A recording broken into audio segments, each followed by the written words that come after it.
नमस्कार दोस्तों, आज की इस वीडियो में बात करेंगे प्राज इंडस्ट्री स्टॉक के बारे में। तो अगर स्टॉक का करंट प्राइस का बात करें तो स्टॉक का करंट प्राइस अभी 330 रुपीज़ के आसपास चल रहा है।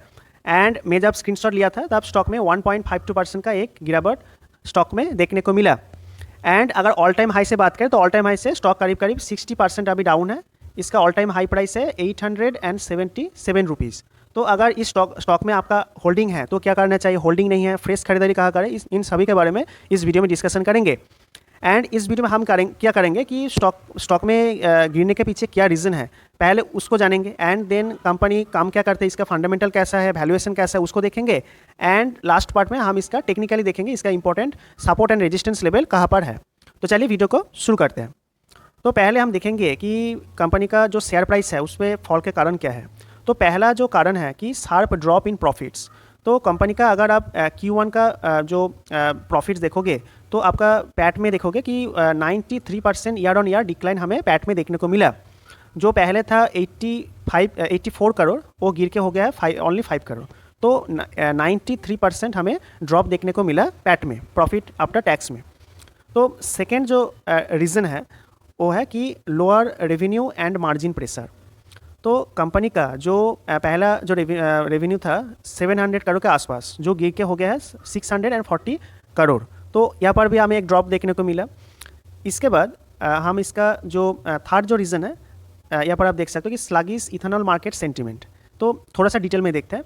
ए major part of Praj industries came from ethanol oblique bio energy. तो इथेनॉल या फिर बायो एनर्जी जो है, इसमें जो प्राज इंडस्ट्रीज़ का एक बड़ा रेवेन्यू इस सेगमेंट से आता है। तो but market participants are cautious because India has already hit 20% ethanol blending target. Company का जो केंद्रीय सरकार का जो 20% इथेनॉल ब्लेंडिंग का जो टारगेट था वो अचीव हो चुका है। तो एक रीज़न है कंपनी का जो शेयर प्राइस गिरने के पीछे।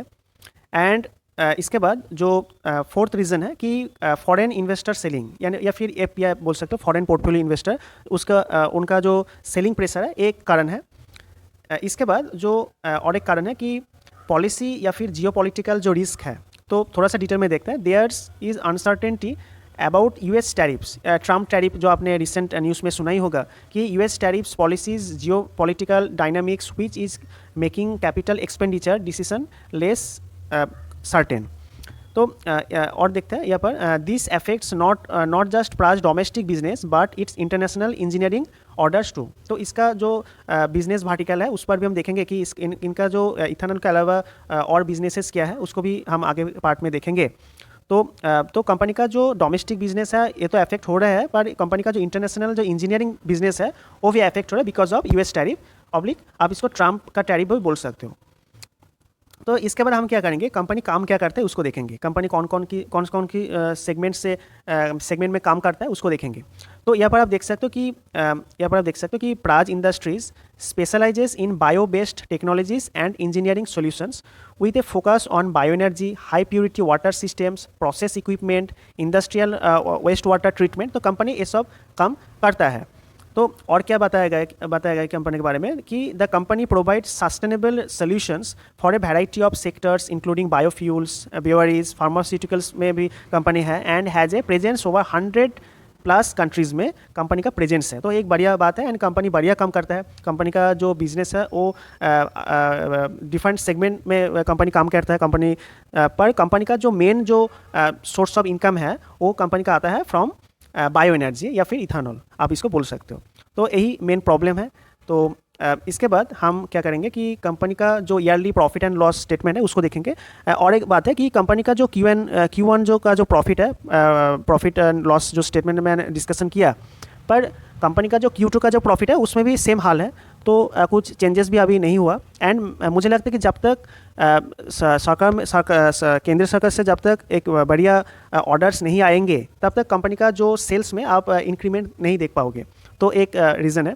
तो यहाँ पर आप कंपनी का जो profit loss, yearly profit loss statement देख सकते हो कि यहाँ पर देख सकते हो प्रॉफिट बिफोर टैक्स से पहले था 319 करोड़, देन 377 करोड़, देन 300 करोड़ के आसपास। देन यहाँ पर आपको देखने को मिलेगा असली खेल। तो एकदम 300 करोड़ से हो गया है 150 करोड़ के आसपास। तो इसके कारण आपको नेट प्रॉफिट में भी गिरावट देखने को मिलेगा। पहले था 240 crore, then 283 crore, then 219 crore, then 106 crore. तो यही सेम हाल है। इसके बाद कंपनी का जो शेयर होल्डिंग पैटर्न है उसको देखेंगे। तो यहाँ पर आप देख सकते हो प्रोमोटर के पास 32% के आसपास है, एफआई के आसपास 17% के आसपास है।